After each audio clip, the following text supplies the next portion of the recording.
Terima kasih diucapkan kepada pegawai penyelaras KPPB dari IPTM dan terima kasih juga kepada beneficial penilai. Seterusnya dijemput pembentang kedua pula iaitu kumpulan bimbingan instruksional dari IPT Kampus Perlis yang akan membentangkan showcase mereka. Pasukan dari IPT Kampus Perlis yang akan membentangkan showcase mereka ialah terdiri daripada Puan Emily binti Adnan, Puan Ashira binti Ismail dan Cik Lim bin Yi. Tajuk pembentangan mereka ialah KPPB subjek Bahasa Inggeris tahun 5 di SPKC Puai Arau Perlis. Dipersilakan.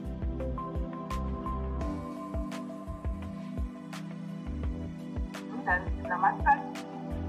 Pada hari ini saya, Emily binti Adnan dari Jabatan Bahasa IPT Kampus Perlis bersama Cik Lim binti Guru Bahasa Inggeris dari SPKC Puai akan membentangkan hasil kerjasama di antara IPT Kampus Perlis dan SPKC Puai bagi bimbingan instruksional KPPB yang telah dijalankan pada tahun 2020. Kumpulan ini dianggotai oleh saya, Emily binti Adnan dan Puan Ashira binti Ismail dari IPT Kampus Perlis, Encik Ong Hamiling, Guru Besar SPKC Puai dan Cik Lim binti Guru Bahasa Inggeris SPKC Puai. Berikut adalah berkaitan dengan latar belakang sekolah. Penubuhan sementara SPKC Puai adalah pada 1926 di kediaman mendiang Neo Wei Su. 2 tahun selepas itu, sekolah telah dibina di atas tapak kilang beras Hang Pei dengan sokongan mendiang Neo Wei Su, mendiang So Yong Ko dan disertai oleh lain-lain tokoh tempatan negeri Perlis. Kini, sekolah diketuai oleh Tuan Guru Besar Encik Ong Hamiling dengan sokongan padu 27 orang guru. Seramai 230 orang pelajar menuntut di sekolah ini. Pelajar terdiri dari pelbagai kaum iaitu Cina, Melayu, India dan juga Kadazan. Ini menjadikan sekolah tersebut unik disebabkan oleh pelbagai bangsa yang bersama-sama menimba ilmu. Pelaksanaan bimbingan instruksional KPPB di SPKC Puai bermula dengan perjumpaan pertama yang dijalankan pada 7 Oktober 2020. Tuan Guru Besar, Puan Penolong Kanan 1 dan Guru Mata Pelajaran Bahasa Inggeris yang dipilih untuk dibimbing, iaitu Cik Lim binti, telah diberi penerangan tentang konsep KPPB serta perjalanan bimbingan instruksional KPPB. Perjumpaan pertama berjalan dengan lancar dan kami, pensyarah pemimpin, telah berbincang dengan guru mata pelajaran bagi menetapkan tarikh perjumpaan seterusnya. Perjumpaan kedua dengan guru mata pelajaran telah dijalankan pada 14 Oktober 2020. Dalam perjumpaan ini, beliau diberikan penerangan yang lebih mendalam tentang konsep KPPB. Kami dan Cik telah berbincang bagi mengenal pasti isu tentang permasalahan di dalam CDBC Bahasa Inggeris beliau. Permasalahan utama yang dikenal pasti adalah kurangnya penglibatan murid semasa aktiviti CDBC dijalankan di darjah. Berdasarkan CDBC, kami telah membimbing Cik Lim untuk merungkai dan merangkai kurikulum bahasa Inggeris yang akhirnya membawa kepada idea utama, the utilization of the digital age. Seterusnya, perancangan pembelajaran telah dibuat bersama untuk memastikan elemen KPPB diterapkan dalam didik. Elemen KPPB yang diterapkan adalah pembelajaran berkonsepkan one learning, iaitu pembelajaran menyeluruhkan. Konsep ini diharap dapat menangani masalah yang diutarakan oleh Cik Lim berkaitan dengan kurangnya penglibatan murid di dalam kelasnya. Sebelum perjumpaan ketiga dijalankan, mata pelajaran telah melaksanakan PDPP dengan menggunakan perancangan pembelajaran yang telah dirancang bersama pensyarah pembimbing masa perjumpaan kedua. Perjumpaan ketiga dijalankan secara atas talian, iaitu perbincangan melalui WhatsApp yang membincangkan tentang rakaman PDPP tersebut. Maklum balas dari semua mata pelajaran berkaitan perjalanan serta kekuatan dan kelemahan PDPP tersebut diambil maklum. Slide seterusnya adalah gambar-gambar semasa sesi pertama dan kedua dijalankan. Pihak pentadbir sekolah dan guru mata pelajaran mengalu-alukan kedatangan pensyarah pembimbing ke sekolah dan memberikan kerjasama yang amat baik di sepanjang proses bimbingan dijalankan. Berikut adalah proses merungkai dan merangkai kurikulum dengan menggunakan chapter AMR dalam mencapai kata sepakat bagi idea utama iaitu the utilization of the digital age. Pensyarah pembimbing telah membimbing guru di sepanjang proses ini dengan jayanya. Penerang seterusnya adalah berkaitan perancangan pembelajaran iaitu lesson plan yang telah dirancang oleh guru mata pelajaran dengan bimbingan pensyarah pembimbing dengan memastikan elemen KPPB iaitu fun learning diterapkan dalam perancangan ini. Pelaksanaan PDPC dengan elemen KPPB. Dalam perbincangan, kita telah mendapati murid menghadapi masalah dalam kemahiran menulis. Justru, kita telah memilih topik The Digital Age. Fokus dia adalah writing.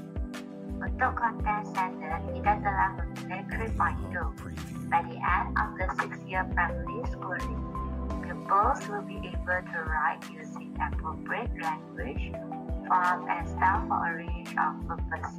Untuk learning standard pula, kita telah memilih 3.2.2. Able to write with guidance, message. Untuk learning objective pula ialah, by the end of the lesson, pupils will be able to write message with guidance.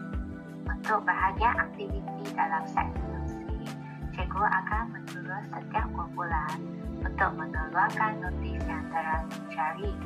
Kemudian, cikgu akan menyuruh murid untuk identify sama itu adalah notis atau tidak. Selepas itu, barulah cikgu akan masuk ke dalam topik yang diajar. Dalam langkah presentation, cikgu akan menunjukkan satu notis seperti gambar di bawah. Kemudian, cikgu akan membimbing murid untuk membaca dan memahami isi kandungan dalam notis. Murid-murid akan disuruh untuk membanding beza format-format kedua-dua notis itu. Kemudian, murid akan disuruh untuk menukarkan isi kandungan dalam notis kepada message. Cikgu akan recall memory murid dalam format message dengan menunjukkan gambar di bawah. Dalam langkah praktis, murid-murid akan diberi satu lembaran kerja. Cikgu akan menjelaskan instruction dalam lembaran kerja dan murid-murid akan diberi masa yang secukupnya untuk melengkapkannya. Sekiranya murid-murid menghadapi apa-apa masalah semasa menjawab soalan dalam worksheet, cikgu akan membantunya. Dalam langkah production, murid-murid diberi peluang untuk keluar ke hadapan kelas untuk menang jawapan mereka dalam PPT. Murid-murid yang lain akan menyemak jawapan mereka bersama-sama dalam kelas. Cikgu akan bincang jawapan bersama murid. Dalam langkah closure pula, cikgu akan menyuruh murid untuk desain satu training card seperti gambar di bawah berdasarkan notis yang dicari oleh mereka. Ini adalah rumusan pelaksanaan bimbingan instructional KPPB yang telah dijalankan. Kita telah mendapati elemen tanam telah berjaya menarik minat pelajar dalam kelas. Pelibatan murid adalah lebih menyeluruh berbanding dengan kelas-kelas yang telah dijalankan sebelum ini. Kemahiran murid juga meningkat dari aspek menulis. Rumusan yang dapat dibuat oleh kami sepanjang bimbingan instruksional KPPP yang telah dijalankan di SPKC YI adalah bimbingan ini telah dapat membantu guru untuk menghasilkan PDPP yang lebih berkualitas. Elemen KPPP iaitu fun learning dalam PDPP dapat membantu guru dalam penghasilan PDPP yang lebih berkualitas serta penghayatan penerapan konsep 6 dalam PDPP dapat dilaksanakan ke tahap maksimal. Adalah diharapkan agar bimbingan ini akan dapat dilaksanakan dengan lebih berkualitas supaya sahaja sekolah dapat beroperasi sedia kala. Ini adalah kerana bimbingan instruksional KPPP adalah terbukti dapat membantu guru-guru dalam mematangkan PDPP mereka. Sekian dari kami. Terima kasih.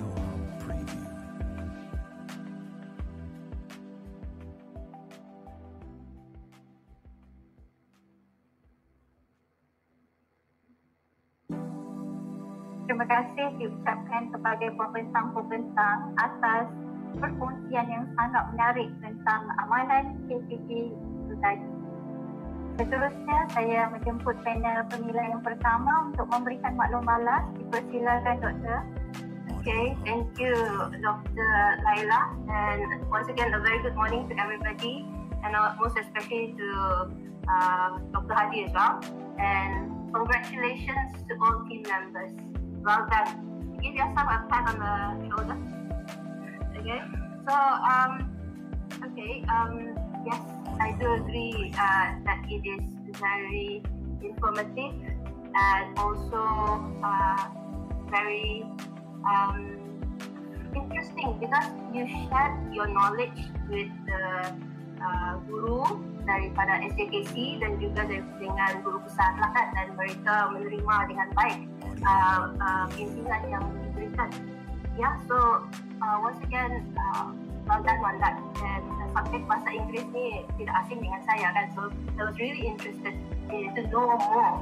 And so well done in describing and then exploring permasalahan yang telah mereka hadapi lah, ya, sekolah hadapi. Dan di sini mungkin member katakan bahawa terdapat kurang pelibatan murid, ya. So the utilization of digital learning was emphasized. Okay, so soalan saya kepada soalan pertama. So saya soalan satu dulu. Okay, sejauh manakah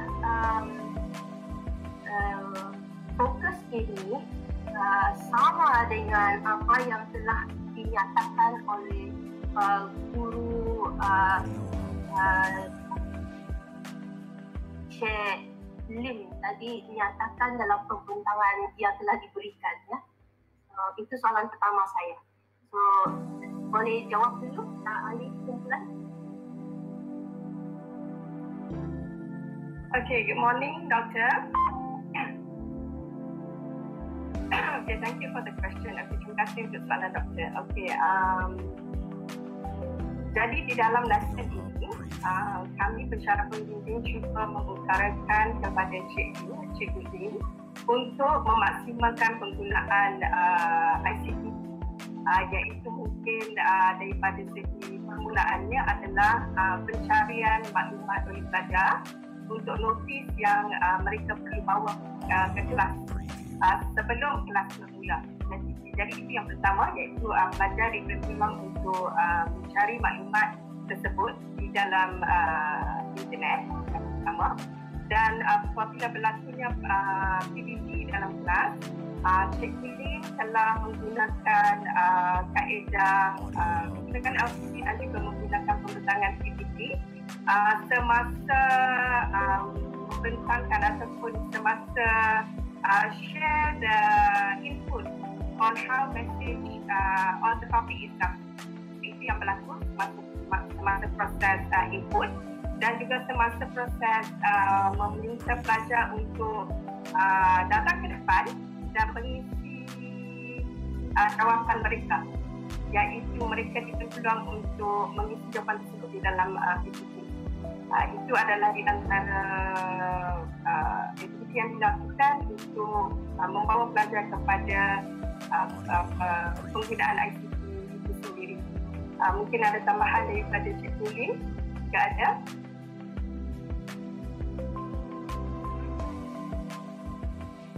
Ataupun Puan Syirah.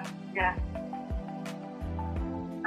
Saya kira pelaksanaan itu telah diterangkan oleh Puan Ernie tadi. Bermula daripada kita mencari isu dan cuba mengatasi isu tersebut melalui perbincangan dan juga kata putus yang telah kita dapatkan tadi. Maksudnya penggunaan notis bermula dengan masalah di mana pelajar ini kita dapati menghadapi masalah dalam penulisan.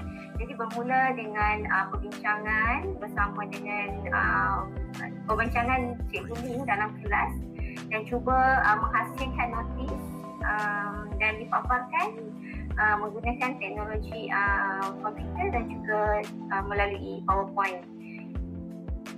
Yang pelajar itu berupaya untuk kehadapan dan juga mempamerkan apa bentuk jawapan yang dikehendaki. Okay, so thank you very much. Well done. So my next question lah. Okay, don't worry Miss Lim, boleh bah? So yang tadi adalah kan I'm sure ada perubahan yang kumpulan ingin ketengahkan selepas melalui pengalaman pertama ini ya, untuk memastikan peningkatan kepada pembelajaran bermakna kepada pelajar tersebut. So boleh komen?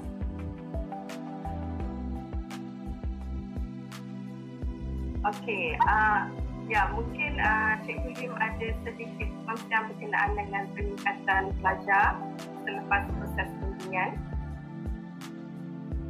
Terima kasih atas soalan yang diberi oleh Dr.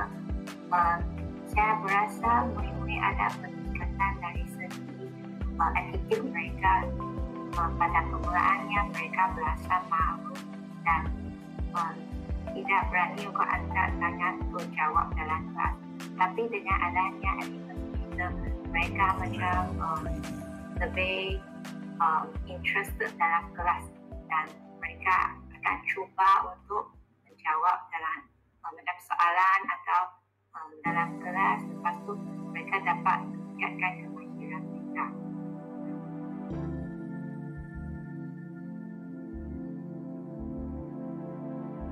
Ada lagi yang perlu ditambah? Untuk kita punya planning, kemungkinan kita punya perancangan mungkin akan ditambahkan bersama dengan pihak guru besar, pihak sekolah, akan memperluaskan dengan subjek-subjek yang lain untuk perancangan seterusnya lah. Itu. Dan juga doktor mungkin pada sesi yang akan datang yang kita harap akan berlaku dengan lebih mantap lagi lah.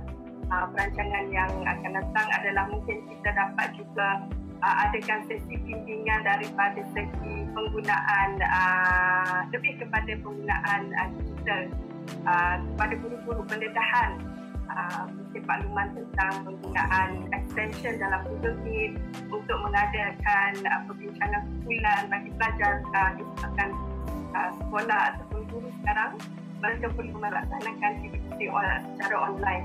Jadi itu ada dalam perancangan kami untuk membantu. Okay, yes.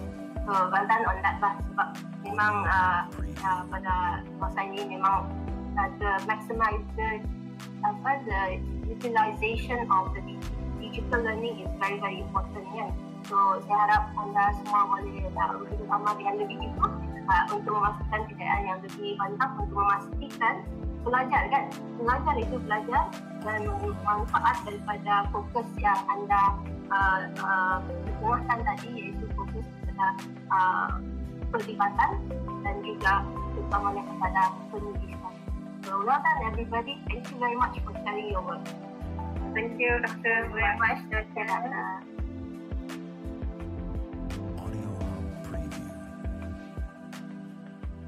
Baik, terima kasih diucapkan kepada Dr. Ketut atas maklum balas sebentar tadi. Dijemput pula untuk panel kedua untuk memberikan maklum balas. Dipersilakan Dr. Abdul Hadi.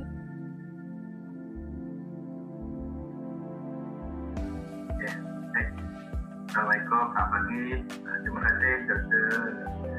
Laila dan moderator, Dr. Hormati Dr. Ketut dan seterusnya yang rekan-rekan dari kampus Perlis ya, dan juga Cikgu Lim Lim dari sekolah Cikgu Lim Cikgu Lim ke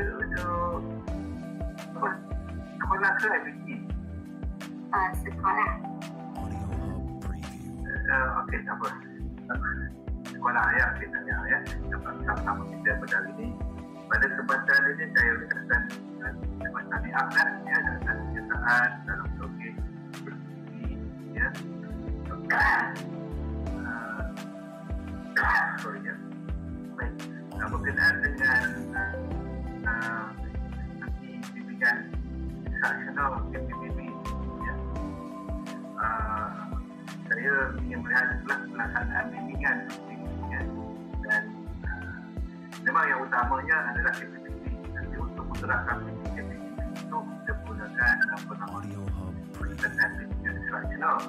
Dan pendekatan bimbingan instruksional itu adalah berasaskan kepada model impact cycle pada jenis plan ya. Jadi soalan saya, yang mana kumpulan daripada IPT dia pun boleh dan juga sekolah tadi ya,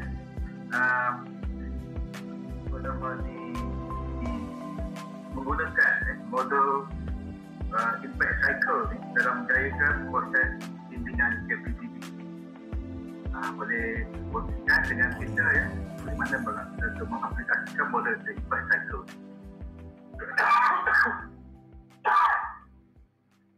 Assalamualaikum Dr. Hadi. Terima kasih di atas soalan tersebut. Okey.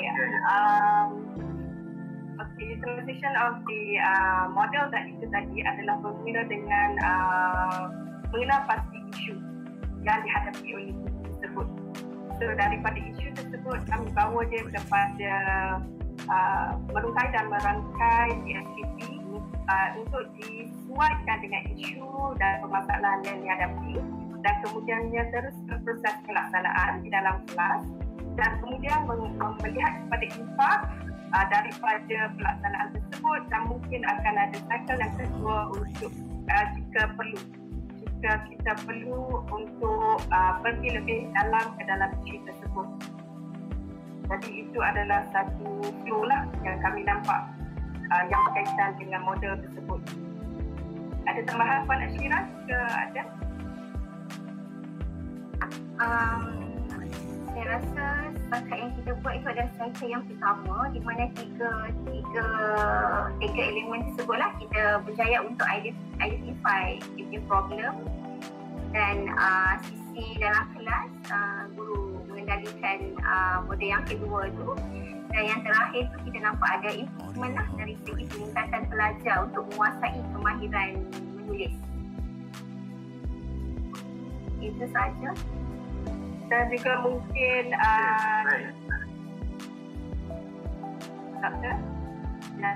dan sedikit mungkin kepada isu yang utama kami selain pada isu berkenaan dengan selain daripada isu masalah berkenaan dengan persiapan pelajar, iaitu isu utama adalah penglibatan pelajar itu sendiri.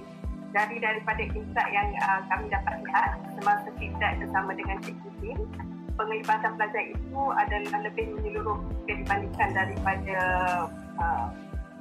sebelum inilah. Jadi mungkin pada masa akan datang, untuk cycle yang akan datang, kami akan lebih lihat kepada peningkatan daripada writing itu sendiri, skill of writing.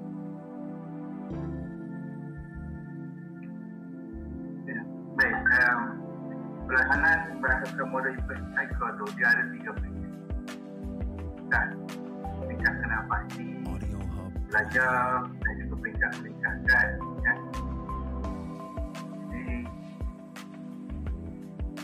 melaksanakan bimbingan, cara kita ikutilah, ya. Ikuti step by step, ya. Sebab model ini sebenarnya model yang powerful. Ada daripada kajian design, ya, selama lebih 20 tahun, ya, dalam ni saya pernah pergi lah tempatnya, ya.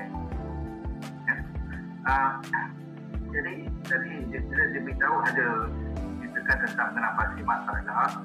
Kira saya assume anda menggunakan masa lah, ya, menggunakan apa nama dan apa yang sebagai before.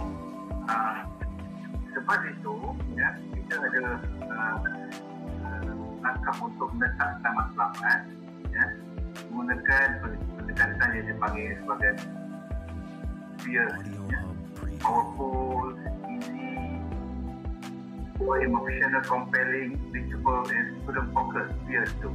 So saya nak tanya, ya, kumpulan, bagaimana memanfaatkan ataupun mengaplikasikan, ya, fear score ataupun matlamat fear itu, ya, pelaksanaan coaching ini, ya. Boleh share dengan kami?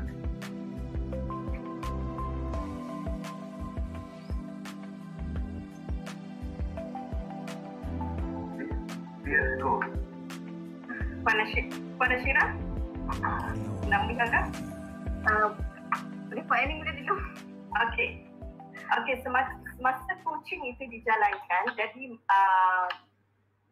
apa yang kami nampak adalah kami perlu berfokuskan kepada pelajar dahulu. Maksudnya dalam semasa diskusi dijalankan, apa isu yang utama yang dihadapi oleh pelajar. Jadi setelah berbincang dengan Cikgu Tim, isu utama adalah berkenaan dengan penglibatan pelajar itu sendiri. Jadi kami lihat kepada pelajar itu. Jadi aktiviti-aktiviti yang kami laksanakan tu kami perlu pastikan ianya akan mendapat penglibatan yang maksimal daripada pelajar. Jadi itu salah satu dia saya rasa yang boleh kita kaitkan dengan mana yang Dr. tanya tadi tu. Okey. Terima kasih Puan Annie. Jadi itu mula tu tak betul, ya. Kemudian lagi fokus kepada engagement itu diadukan, ya. Cuma sekarang, ya, bagaimana meletakkan engagement itu berdasarkan skill tu. Sebabnya kita ada cara kita untuk meletakkan matlamat ni. Kita ada engagement tu, behavioral tu, engagement tu. So, macam mana sekarang kumpulan memperhatikan skill tu, ya. Itu yang saya nak tengok. Sebab bila ada awak satu kerja ni, ada goal dulu yang nak dicapai. Kemudian bawa kita sebutkan apa yang nak buat strateginya. Bawa kita repeat goal tadi. Nak buat tekniknya, saudara tengoknya, yang tadi tu masuk saja dia level capacity tu. Itu yang saya expect tadi jawapan itu. Adakah ini berlaku ataupun macam mana? Yang kami dapat, Doktor,